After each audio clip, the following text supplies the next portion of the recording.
दूसरे दिन में तरीके इंसाफ के लिए दो बड़ी खुशखबरियां आ चुकी हैं। जैसे कि आपको मालूम होगा, इस्लामाबाद वो कह लें कि जो सजा थी 7 साल की, उसको कलादम अदालत ने करार दे दिया है। और साथ में यही फैसला, अगर ये जो मखसूस नशिस्तें हैं ये अगर पीटीआई को मिलती हैं तो फिर पीटीआई की जो नशिस्तें हैं ये स्पीकर साहब के खिलाफ अदम एतमाद लाएंगे, फिर प्राइम मिनिस्टर साहब के खिलाफ अदम एतमाद लाएंगे। तो अब 40 के करीब जो है नशिस्तें ऐसी हैं जिनका किसी तरफ भी वो जा सकती हैं, हो सकता है वो, और उनकी जो शेर अफजल मरवत साहब की जो रुकनीत है आज उसको मअतल कर दिया गया है और शेर अफजल मरवत में सबसे बड़ी जमात पीटीआई बन जाएगी। अगर ये 40 नशिस्तें इधर उधर हो जाती हैं तो मेरा ख्याल है बात होगी कि लाडले को अभी भी नवाजा जा रहा है। इमरान खान साहब को लाडला कह के पुकारा जाता है। जब उनके केस, तो जनाब इमरान खान साहब जब जेल में गए थे, केस इमरान खान साहब के ऊपर 200 से जायद केस थे। ये हम सीनियर सहाफियों ने ये पहले ही तजजिया अपना दे दिया था कि ये फैसला आ सकता है। और सेम पहले के 190 मिलियन पाउंड में गिरफ्तार किया गया, 9 मई में गिरफ्तार किया गया, तोशाखाना में गिरफ्तार किया गया। तो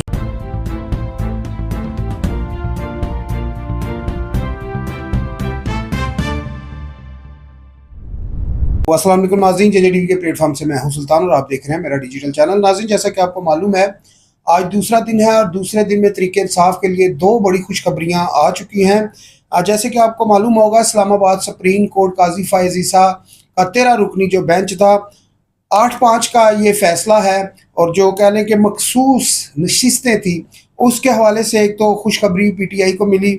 आज जैसा कि आपको मालूम है, इद्दत निकाह में कह लें कि जो इमरान खान और बुशरा बीबी को 7-7 साल की कैद हुई थी, उसके हवाले से आज वो कैद भी ख़त्म हो गई है। वो कह लें कि जो सज़ा थी 7 साल की, उसको कलादम अदालत ने करार दे दिया है। और साथ में यही फैसला जारी किया है कि जो इमरान खान और बुशरा बीबी के अगर ऊपर कोई और केस नहीं है या किसी और केस में बुशरा बीबी और इमरान खान साहब मतलूब नहीं है तो उनको रिहा कर दिया जाए। लेकिन इतना इमरान खान साहब का रिहा होना आसान नहीं जितना कि इसको समझा जा रहा है। इसी चीज़ के ऊपर नाज़रीन आगे बढ़ने से पहले मेरी रिक्वेस्ट है कि मेरे चैनल को आप लाइक कर दें, शेयर कर दें, सब्सक्राइब कर दें। और इन दोनों केसों में कह लें कि इमरान खान साहब की रिहाई के हवाले से जितनी भी मालूमात हमारे पास है, जितनी भी हमें ज़राए से ख़बर मिली है, वो हम आपसे ज़रूर शेयर करेंगे। और इस वीडियो को ज़्यादा से ज़्यादा लाइक, शेयर और सब्सक्राइब कर दें। तो बढ़ते हैं नाज़रीन, जैसा कि आपको मालूम है कि जो मखसूस नशिस्तें थी जिला कह लें कि parliament house, national assembly, Punjab assembly की अगर हम बात करते हैं तो जो थी कह लें कि ओपोजिशन के पास यानी कि पीटीआई के पास 92 नशिस्तें थी इनके पास।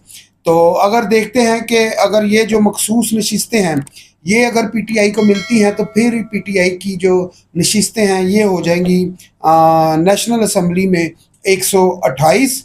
और कह लें कि जो हुकूमती बेंच का नंबर है, सारी जमातों का नंबर मिला के कह लें कि जो मुस्लिम लीग नून की जो अपनी नशिस्तें हैं वो हैं 109।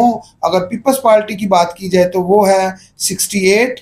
और अगर एमक्यूएम की बात की जाए तो 21 हैं। और दीगर जो जमातें हैं, इत्तेहादी जमातें हैं, अगर उनकी सारी नशिस्तें मिला भी ली जाएँ तो ये तकरीबन बनती हैं 209। तो यहाँ पर अगर देखा जाए, ये अगर मखसूस नशिस्तें जो हैं ये अगर चली भी जाती हैं तो यहाँ पर कह लें कि जो इस वक्त की मौजूदा हुकूमत है, जैसे कि आपको मालूम है कि जो प्राइम मिनिस्टर हैं वो शहबाज शरीफ साहब हैं, तो शहबाज शरीफ साहब को यहाँ पर कोई ख़तरा नहीं। उसकी वजह यह है कि इनके पास पहले से ही 209 नशिस्तें मौजूद हैं और इत्तेहादी हुकूमत, इनके इत्तेहादी कह लें कि जो जमातें इनके साथ हैं, तो उसकी वजह से इनके पास 209 का फिगर फ़िलहाल मौजूद है। तो अगर पीटीआई जिस तरह के बैरिस्टर गौहर साहब ने कहा कि जनाब हम सबसे पहले स्पीकर साहब के ख़िलाफ़ अदम एतमाद लाएंगे, फिर प्राइम मिनिस्टर साहब के ख़िलाफ़ अदम एतमाद लाएंगे, तो मुझे नहीं लगता कि 128 नशिस्तों के साथ जो है पीटीआई अदम एतमाद ला सकती। हाँ, अगर इसमें से कोई कह लें कि जो इस वक्त के हुकूमती बेंचों पे बैठे हुए लोग हैं ये कोई अगर कल्टी मारते हैं तो अमूमन ये माजी में होता भी रहा है और देखते भी रहे हैं। तो इसमें यह है कि जैसे कि अगर देखा जाए कि बिलावल को वज़ीर आज़म बनाने के लिए जरदारी साहब उधर जाते हैं, तो फिर भी कह लें कि जो पीटीआई है वो हुकूमत बनाने में कामयाब हो सकती है और नवाज शरीफ को अदम एतमाद से, शहबाज शरीफ को अदम एतमाद से कुर्सी से उतारा भी जा सकता है, इसमें कोई बड़ी बात नहीं। लेकिन अगर पीपल्स पार्टी और मुस्लिम लीग नून, MQM और दीगर जो जमातें हैं, इनका इत्तेहाद मजबूत रहता है तो फिर नहीं लगता कि जो है कि PTI जनाब प्राइम मिनिस्टर को कुर्सी से उतारने के लिए कामयाब हो जाएगी। लेकिन हर जैसा कि आपको मालूम है कि जो समझदार और अक्लमंद इंसान होता है वो कहता है जब मछली का शिकार करने निकलो तो सामान मगरमच्छ का लेके जाओ। तो इसी तरह जनाब कह लें कि जो नशिस्तें हैं, जो 39 ऐसी मखसूस नशिस्तें हैं जिनका तो कह लें कि सर पाँव है, इसमें से कह लें कि 40 के करीब जो है नशिस्तें ऐसी हैं जिनका किसी तरफ भी वो जा सकती हैं। हो सकता है वो कि पीपल्स पार्टी के पास चली जाए या नून लीग के पास चली जाए और PTI के पास चली जाएं। जैसा कि अगर आपने फैसल वापटा साहब का सुना होगा तो फैसल वापटा साहब ने ये कहा है कि ये जो नशिस्तों का फैसला हुआ है 5-8-5 का जो सुप्रीम कोर्ट ने फैसला दिया है, इससे अब ये होगा कि तरीके इंसाफ में फूट पड़ जाएगी और छोटी छोटी यहाँ पर जो है ग्रुपबाजी बन जाएगी और फॉरवर्ड ब्लॉक बनने का भी इसमें खदशा जाहिर किया जा रहा है। उसकी वजह यह है कि जैसे कि आपको मालूम होगा कि शेर अफजल मरवत साहब के हवाले से या उनकी कह लें कि जो काबिलियत थी, उनकी रुकनीत जो थी वो मुअत्तल कर दी गई है और उनकी जो काबिलियत थी उसके ऊपर मेरा ख्याल है किसी को शक नहीं होना चाहिए, क्योंकि वो ही एक वाहिद बंदा था जिसने मुर्दा PTI को जगाया और कह लें कि जो मुर्दा उस वक़्त खौफजदा हो चुके थे PTI के फॉलोअर, यानी कि MPA MNA और कह लें कि जो वोटर सपोर्टर और जितने भी लोग थे उनको अगर दोबारा ज़िंदा किया तो वो शेर अफजल मरवत साहब थे। और शेर अफजल मरवत साहब की कह लें कि वो एक दिन प्रेस कॉन्फ्रेंस में भी उन्होंने कहा कि जी मेरे ख़िलाफ़ जो है शिबली फराज और ब्रिस्टर गोहर जो है ये साजिश कर रहा है, मुझे इमरान खान साहब से मिलने नहीं दिया जा रहा और अंदर जाके ये मेरे ख़िलाफ़ इमरान खान साहब को बातें करते हैं। और ख़ान साहब ने फिर कह लें कि एक तहरीरी फ़ैसला जारी किया और उनकी जो शेर अफजल मरवत साहब की जो रुकनीत है आज उसको मुअत्तल कर दिया गया है। और शेर अफजल मरवत साहब ये कहते हैं कि मैं पार्टी में रहूँगा और पार्टी का साथ देता रहूँगा।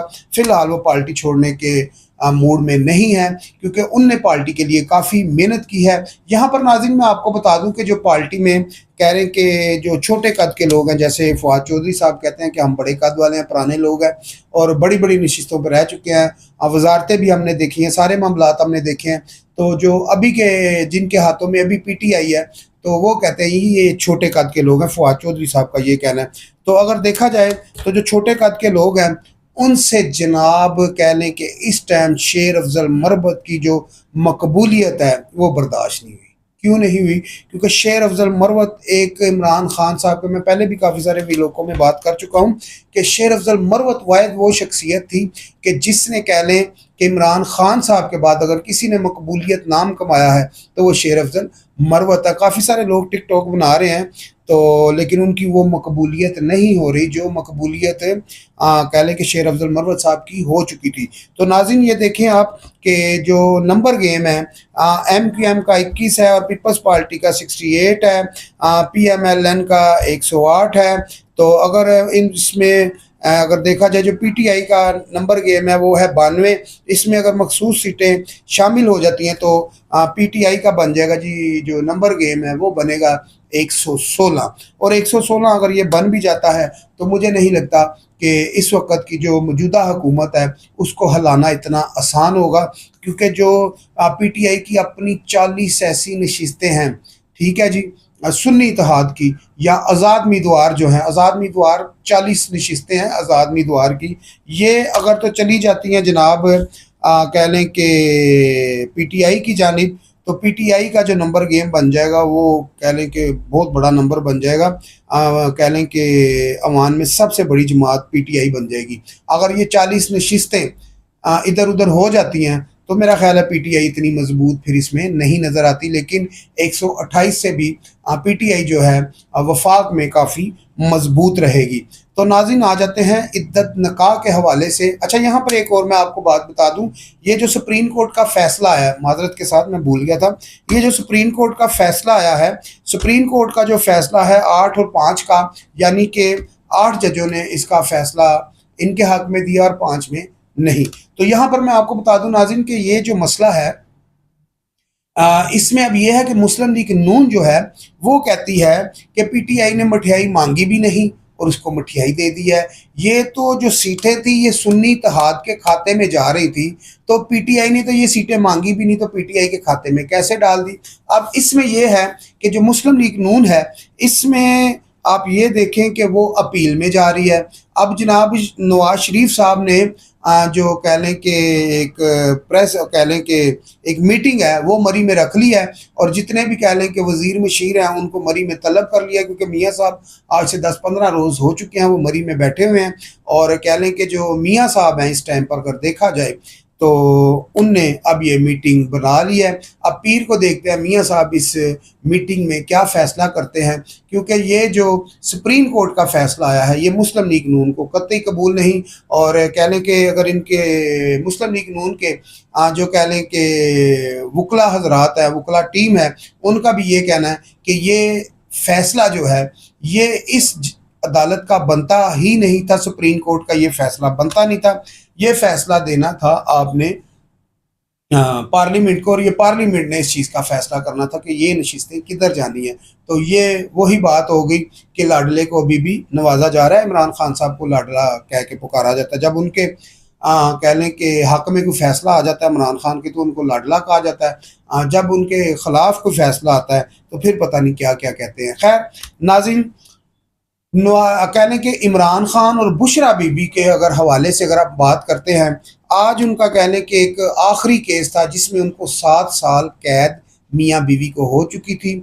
वो था इद्दत में निकाह का, और इद्दत में ये कहा जा रहा था कि इद्दत पूरी नहीं की गई तो उसमें निकाह किया गया, तो उसका जो जुर्म था उसकी जो सज़ा थी वो 7 साल उनको सज़ा हुई थी। और दीगर पहले भी केसों में किसी में 10, किसी में से 8, किसी में से 10 ऐसी सज़ाएं हो चुकी थी, वो भी केस कह लें कि कलअदम करार दे दिए गए। और आज ये भी जो केस था इद्दत निकाह वाला, इसको भी कलअदम करार दे दिया गया है।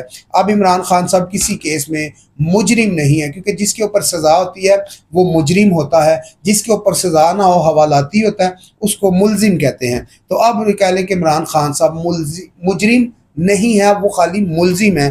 तो नाज़रीन, जैसे ही ये केस आता है कह लें कि जो फैसला आता है अदालत की जानिब से कि बुशरा बीबी और इमरान खान साहब को डिस्चार्ज कर दिया जाए, अगर तो इनके ऊपर कोई और केस नहीं है या किसी और केस में मतलूब नहीं है तो फिर इनकी रोबकार अदालत में जेल में भेज के इनको बिल्कुल बाइज्जत बरी कर दिया जाए। लेकिन कहाँ से बरी होना था जनाब इमरान खान साहब ने या बुशरा बीबी ने? केस तो काफ़ी सारे पहले से ही तैयार है। केस तो जनाब इमरान खान साहब जब जेल में गए थे, केस इमरान खान साहब के ऊपर 200 से ज़ायद केस थे। ये हम अपने काफ़ी सारे व्लॉग में आपको बता चुके हैं।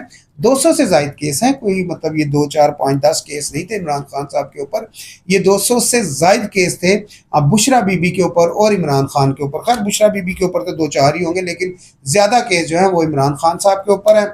और जैसे ही इधर से रिहाई के आर्डर मिलते हैं तो, लेकिन ये रिहाई से पहले 2-3 दिन पहले क्या हुआ कि इमरान खान साहब को गिरफ्तार कर लिया गया था 9 मई के मुकदमात में। ठीक है जी, एक तो कह लें कि GHQ हमला, दूसरा ये है कि जो इस्लामाबाद कोर कमांडर हाउस में हमला हुआ, और फिर रेडियो स्टेशन और दीगर इन केसों में। अच्छा, अब इमरान खान साहब के जो वकील हैं वो कहते हैं इमरान खान तो कैसे हमला कर सकता है, इमरान खान साहब तो अरेस्ट थे, इमरान खान तो पुलिस की तहवील में थे, तो इमरान खान साहब कैसे हमला कर सकते हैं?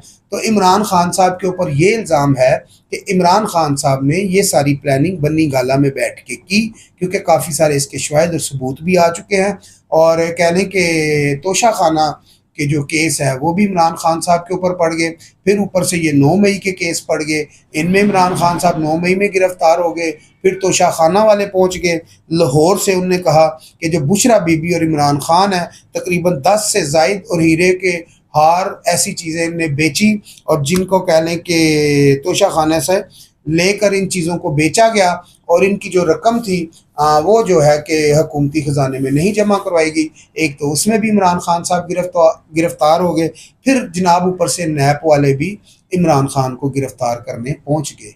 अब मुझे बताएं कि खान साहब कैसे रिहा होंगे। जो लोग ये समझ रहे थे कि इमरान खान साहब बल्ले बल्ले रिहा होने जा रहे हैं। अच्छा, मज़ेदारी की बात बताऊं, लोग अडयाला जेल के बाहर भी खड़े थे कि इमरान खान साहब आज रिहा होंगे तो आज हम उनसे मिलेंगे, तो बल्ले बल्ले हो जाएगी, तो वाह वाह हो जाएगी, तो ढोल की थाप पे हम खान साहब को घर ले जाएंगे। भाई मेरे, इमरान खान साहब की तो आज से 5 दिन पहले जो है कि गिरफ्तारी डल चुकी है 9 मई के मुकदमे में। क्योंकि ये जो हुकूमतों में बैठे हुए लोग हैं, ये जो 5-8-5 का जो फैसला आया है, ये तो तकरीबन ये फैसला आने से पहले ही ऐसे सीनियर सहाफ़ी हैं, मैं उनकी अजमत को सलूट करता हूँ कि उनको ये कैसे पता चल गया था। जवेद चौधरी साहब ने बता दिया था कि ये जी ये फैसला आ सकता है। मंसूर अली खान ने कहा जी ये फैसला आ सकता है। अब्दुल कादर साहब ने कहा यह फैसला आ सकता है। काफ़ी सारे सीनियर सहाफ़ियों ने यह पहले ही तजज़िया अपना दे दिया था कि यह फैसला आ सकता है, और सेम वही फैसला आया जिसकी कह लें कि पेशन गोई हमारे भाई सीनियर सहाफ़ियों ने की थी, और वही फैसला आया।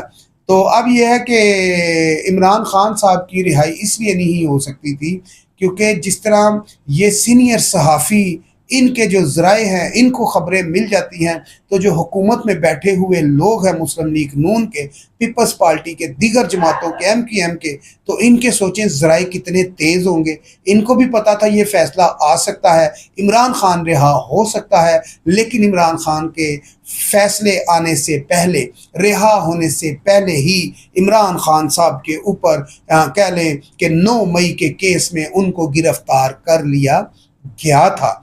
और फिर तोशा खाना केस की पुलिस वहां पर पहुंच गई बुशरा बीबी और इमरान खान की गिरफ्तारी डालने के लिए। फिर अल्लाह आपका भला करे, 190 मिलियन पौंड नैब भी वहां पर पहुंच गया इमरान खान साहब की गिरफ्तारी डालने के लिए। अब 190 मिलियन पौंड में इमरान खान साहब को रिहाई मिल चुकी है, और उसमें भी बरियत मिल चुकी है। उसमें भी इमरान खान साहब को 10 साल सज़ा हुई थी, सैफर में भी सज़ा हुई, सब में सज़ाओं में रिहाई मिल चुकी है। लेकिन अपील में जाके फिर उनको गिरफ्तार इन्वेस्टिगेशन करने के लिए फिर से इमरान खान साहब को कह लें कि 190 मिलियन पौंड में गिरफ्तार किया गया, 9 मई में गिरफ्तार किया गया, तोशा खाना में गिरफ्तार किया गया।